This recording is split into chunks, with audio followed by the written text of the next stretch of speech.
Doctor Mukesh judicial coaching में आप सभी दर्शकों का काफ़ी स्वागत है, हार्दिक स्वागत है। और हम लोगों की बीच में इकोनॉमिक जस्टिस की सीरीज कुछ विशेष वजहों के कारण ब्रेक हो गई थी राजू जी, और फिर हम लोग आज फिर से उस इकोनॉमिक जस्टिस की सीरीज को फिर से कंटिन्यू करने की कोशिश है आज। तो हमारे साथ फिर हमारे स्टूडियो में श्री राजू पांडे जी आए हैं, मैं इनका फिर से स्वागत करता हूं। और मैं चाहूँगा कि राजीव पांडे जी, चूँकि नए दर्शक हर बार जुड़ते हैं, तो अपना एक छोटा सा परिचय देते हुए हम लोग कार्यक्रम को आगे बढ़ाएंगे। प्लीज राजीव। मैं Rajiv Pandey, ex senior branch manager, जिला सहकारी बैंक लिमिटेड लखनऊ। मैं 26 साल नौकरी की और मैं म्यूचुअल फंड्स का काम करता हूँ। विधानसभा मार्ग पे मेरा ऑफिस है। pandeinvestments.com मेरी वेबसाइट है। goformf.com पे भी मेरा एड्रेस और सारी चीज़ें अवेलेबल है। BSc LLB, उसके पहले सिविल सर्विसेज वगैरह दिया, MBA वगैरह में सिलेक्शन हुए, सब जगह हुआ, लेकिन फिर ये मैंने जिला सहकारी बैंक की नौकरी की। उसके पहले मुझे गवर्नमेंट ऑफ इंडिया की स्कॉलरशिप मिली और मैं Birla public school, Rajgarh mission school, उसके पहले CMS RDSO, उसके पहले सनातन धर्म विद्या मंदिर आलमबाग, ये सब मेरी पढ़ाई हुई है। आलमबाग में लखनऊ में रहता हूँ। 19 विधानसभा मार्ग में मेरा ऑफिस है। एक छोटे में इंट्रोडक्शन है। SIP किंग का मुझे एक कंपनी है cafemutual.com, उसने SIP किंग ऑफ लखनऊ का वो किया। मैंने इलेक्ट्रॉनिक तरीके से बहुत सारी SIPs की थी। तो ये सब है। मेरा करीब 50 करोड़ से ज़्यादा का AUM पब्लिक का मैं हैंडल करता हूँ और करीब 1000 से ज़्यादा मेरे क्लाइंट्स हैं। क्योंकि राजू जी, बहुत सारे दर्शक मेरे नए जुड़ते हैं हर बार, तो उनको आपका इंट्रोडक्शन बताना ज़रूरी होता है। तो आज बार बार मैंने इतनी सारी वीडियो मैंने बनाई आपके साथ, तो आपने बार बार कहा कि वेल्थ कैसे जनरेट किया जाए, धन कैसे बढ़ाया जाए। तो ये कौन कौन से टूल्स एंड टेक्निक हैं जिनके हिसाब से वेल्थ को जनरेट किया जाए। इसमें जहाँ तक मेरा मानना है कि भाई, जो हमारे इन्वेस्टर हैं उनकी एज को लेकर के, उनकी क्या क्या एज होती है, किस एज में लोग जो है पैसा लगाते हैं या किस एज में अर्निंग करते हैं, और उनकी रिस्क की प्रोफाइल क्या मतलब होनी चाहिए, और इस तरीके से कैसे मतलब कितने टाइप के आपके पास इन्वेस्टर आते हैं, उनको किस तरीके से आप गाइड करते हैं कि अपना वेल्थ कैसे बनाएं। तो इसके बारे में थोड़ा आप बताएं, क्योंकि हमारी वीडियो दर्शकों ने एक सजेशन दिया है कि छोटी छोटी वीडियो आप बनाइए। तो मैंने कहा ठीक है, अब हम लोगों की वीडियो 5 से 10 मिनट तक रहेगी, उसके बाद नेक्स्ट वीडियो हम लोग बनाएंगे। हाँ राजीव। देखिए, हम लोग रिस्क प्रोफाइलिंग करते हैं जी। कस्टमर से बातचीत करते हैं। जैसे डॉक्टर समझते हैं सारे सिम्टम्स, वैसे ही हम लोग समझ लेते हैं। उस दौरान हम लोग बातचीत करके कस्टमर उस इन्वेस्टमेंट को किस पर्पज से कर रहा है, जी। कितने दिन के लिए रहेगा, 3-4 के लिए, 10 साल के लिए, 20 साल के लिए पैसा, जी। वो हम पता कर लेते हैं। जी जी।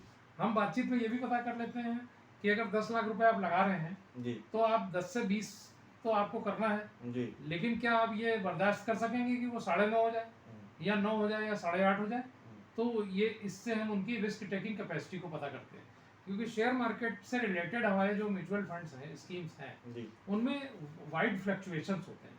तो हमको उसके लिए हम उनको रेडी करते हैं, या तो समझा करके उनकी नीड समझते हैं। अब जैसे किसी ने कहा कि नहीं, मेरी तो बेटी की शादी कभी भी हो सकती है, एकदम तैयार है पैसा और ये सब कुछ, तो फिर हम उनका प्योर इक्विटी फंड्स में नहीं लगवाते हैं पैसा जी। हम उनका या तो लिक्विड या डायरेक्ट इक्विटी डेट फंड्स में लगवा देंगे, या थोड़ा सा लिक्विड इक्विटी रखेंगे 20-30%। तो ऐसे करके हमारे पास, जैसे डॉक्टर के पास तमाम दवाइयाँ होती, वैसे हम लोग तुरंत स्कीम्स चुन लेते हैं। और जो जैसा मिलता है, जो जैसा, कुछ लोग ऐसे भी होते हैं जिनको रिस्क लेने की इच्छा ही होती है, कल एक क्लाइंट आए तो जैसा जो होता है उसको वैसा हम प्रोडक्ट देते हैं। और जो कभी कभी कोई नहीं भी बोलता है, उसमें भी हमको समझना पड़ता है। एक तरफ तो उसकी लाइबिलिटी तैयार है, उसको बेटी की शादी करनी है, दूसरी तरफ कह रहा है आप लगा दीजिए, तो फिर उसमें हम लोगों को ये करना पड़ता है ना, कि हम उसके हिसाब से जो सही होगा वो हम लगाएंगे, ना कि उसके कहने से। अच्छा राजू जी, एक बात बताइए, जैसे जो एज का फैक्टर है, यदि कोई यंग जनरेशन के बच्चे आते हैं, जो मान लीजिए कि आपका 22 से 30 साल के बच्चे हैं, उनकी नई जॉब लगी है, तो ऐसे बच्चों को आप किस टाइप के म्यूचुअल फंड देना पसंद करेंगे। देखिए, इसमें एज की बात सब लोग करते हैं, लेकिन मैं एज की बात नहीं करता हूँ। जैसे कहते हैं, कहावत है, age is just a number. जी। तो 90 साल का भी आदमी जवान होता है। जी जी। और 20 साल का भी लड़का बुढ़ा हो सकता है। कैसे, ये अपनी सोच की बात है। हाँ, अगर किसी व्यक्ति को, हमारे क्लाइंट्स हैं 70-80 साल के हैं जी, उनको पता है म्यूचुअल फंड 30-40 साल से इन्वेस्ट कर रहे हैं, जी, उनको डर नहीं लगता। जी। उन्होंने अगर 40 लाख लगे हैं, 40 लाख की वैल्यू 30 लाख हो गई कोरोना के पहले, कोरोना में उनको दिक्कत नहीं। लेकिन बच्चे भी कई बार परेशान हो जाते हैं क्योंकि वो अपनी दुनिया में है, खाली टाइम पे वो अपने से रिलेटेड गेम खेल रहे हैं या कुछ कर रहे हैं, बच्चों से मस्ती कर रहे हैं, दोस्ती कर रहे हैं, और वो इसमें कोई स्टडी नहीं करना चाहते, अपनी नौकरी से उनको छुट्टी नहीं है जी। तो वो घबरा जाते हैं, अरे मेरा तो 10 महीने से जा रहा है 5,000, 50,000 की वैल्यू, अंकल ये तो 44,000 है, ये तो क्या है। तो हम उनको समझाते हैं, हम उनको पूरा बता के तैयार करते हैं। जब जैसा वो तैयार होने के बाद वो उसकी जो मैच्योरिटी लेवल, जो उसका नॉलेज का लेवल बनता है, उसके हिसाब से हम उसको स्कीम देते हैं। एज एक छोटा फैक्टर है। तो आपके अनुसार वेल्थ क्या है? मतलब हम लोग वेल्थ को बार बार जो है जानने की कोशिश करते हैं कि वेल्थ का क्या मतलब, लाइफ में भी कुछ रोल है या अपने जॉब को लेकर के कुछ रोल है? क्योंकि कई सारे बुद्धिजीवी वर्ग हुए या मतलब बड़े लेवल के जिनका नाम विदेशों तक फेमस हुआ, उन्होंने अपने जॉब के दौरान एक वर्ड इस्तेमाल किया, इनसिक्योरिटी। इनसिक्योरिटी और वेल्थ, इन दोनों में कुछ मतलब एक वो है कि क्या यदि हम लाइफ में फाइनेंशियली इनसिक्योर हैं तो क्या अपने गोल को अच्छे से चेज कर पाते हैं या नहीं कर पाते हैं, या हमें इनसिक्योरिटी की भावना अपने करियर को पाने में कितना मदद करती है, कितना नुकसान करती है, ये इस पर थोड़ा सा जो है सर, देखिए, थोड़ा सा जो हमारा देश है उसमें सोशल सिक्योरिटी नाम की चीज लगभग नहीं है। जी। कैसे कि कोई बच्चा अगर बेरोजगार है तो उसको सरकार बेरोजगारी भत्ता नहीं देती। जी। हमने सुना है कि विदेश में ज्यादातर देशों में बेरोजगारी भत्ता मिलता है, जी। इतना मिलता है कि आपने जी खा लेगा। तो अगर कोई नौकरी कर रहा है, अगर कोई दिक्कत हो गई उसकी, तो नौकरी छोड़ देगा तो बेरोजगारी भत्ता फिर से मिलने लग जाएगा उसको। नौकरी करने के बाद बेरोजगार हो गया, तो वहां तो काम चलता है। प्लस वो लोग सब रिच कंट्रीज हैं, उन लोगों के यहाँ जो अपनी तनख्वाह होती है उसमें खाने पे बहुत कम खर्च होता है। लेकिन जितना जितना गरीब होता है वो ज्यादातर उनका खाने और ट्रैवल पे ही खर्च हो जाता है। तो जो सोशल सिक्योरिटी जिस देश में नहीं है, जैसे कि भारत में, तो सरकारी में इलाज भी कराना मुश्किल है, सरकारी में बच्चे भी पढ़ाना मुश्किल है, तो आपकी जिंदगी बहुत टफ हो जाती है, आपका पैसा होना ही होना चाहिए। तो यही इनसिक्योरिटी केवल हमारा परिवार काम आता है। लेकिन जैसे जैसे उम्र बढ़ गई या परिवार में ही लोग परेशान है, बीमारियां हो गई, कोई दिक्कत है, तो हम पूरी तरह से हम इनसिक्योर हो जाते हैं। तो यदि कोई बंदा यदि इनसिक्योर है तो वह अपने लाइफ में वेल्थ कैसे बना पाए?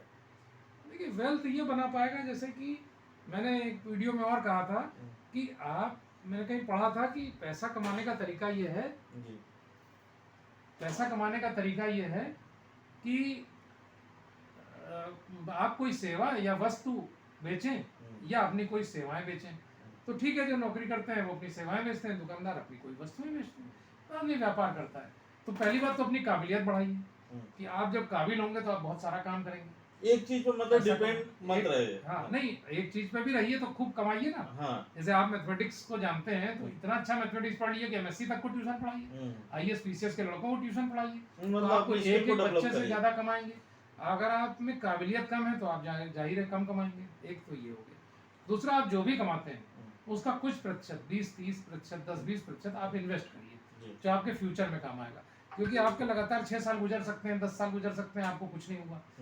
10वें 11वें साल आपका कोई एक्सीडेंट हो सकता है जिसमें आपका 6 लाख का खर्चा आएगा, वो कहाँ से लाएंगे आप?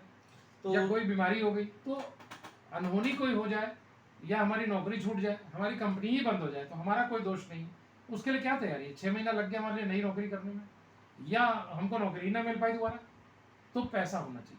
तो राजीव जी, मैं जाते जाते एक छोटा सवाल, क्योंकि आप सोशल एक्टिविस्ट भी हैं, तो क्या सरकार को ऐसा स्टेप लेना चाहिए कि जिसमें जो हमारे देश में नौजवान जो इनसिक्योर फील कर रहे हैं फाइनेंशियली रूप से, तो उसको वे कौन कौन से मेजर स्टेप हो जो मतलब सरकार ले, तो हमारे नौजवानों में जो डिप्रेशन की भावना आती है, जॉब को लेकर के इनसिक्योर हैं, अपने लाइफ को ठीक से एंजॉय नहीं कर पाते हैं, तो इस पर सरकार का कुछ रोल होना चाहिए?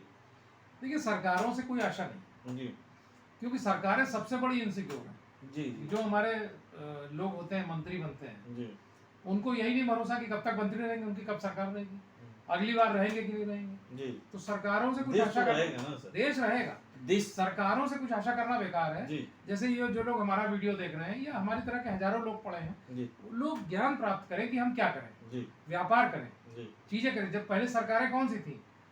1000 साल पहले, 500 साल राजा पहले हुआ करते थे। राजा हुआ करते थे। जो लोग व्यापारी करते थे, राजा उनकी भी इज्जत करते थे, हाँ व्यापारी से टैक्स लेते थे। जी। तो काम करिए, खूब पैसा कमाइए, सरकार का मुंह मत देखिए। सरकार को बल्कि हमारी जरूरत है, हम कमाएंगे, सरकार को टैक्स मिलेगा, सरकार अस्पताल स्कूल बनाएगी। सरकार कुछ नहीं करने वाली, क्योंकि सरकारें जो है वो इस दिशा में ज्यादा नहीं सोचती हैं। आज की ये वीडियो हम लोग लगभग 10 मिनट की हो गई है। तो नेक्स्ट वीडियो में हम लोग राजीव जी से जानना चाहेंगे कि how to select mutual fund, क्योंकि आप इतने अनुभव रहा है आपका, तो आप कैसे, ये कौन कौन से पैमाना है, मापदंड है जिसके हिसाब से आप सेलेक्ट करते हैं म्यूचुअल फंड को, वो चीज़ आप अगले वीडियो में हमारे दर्शकों को बताइएगा। बहुत बहुत धन्यवाद सर आपका। नमस्कार, दर्शकों को भी नमस्कार, धन्यवाद, देखते रहिए।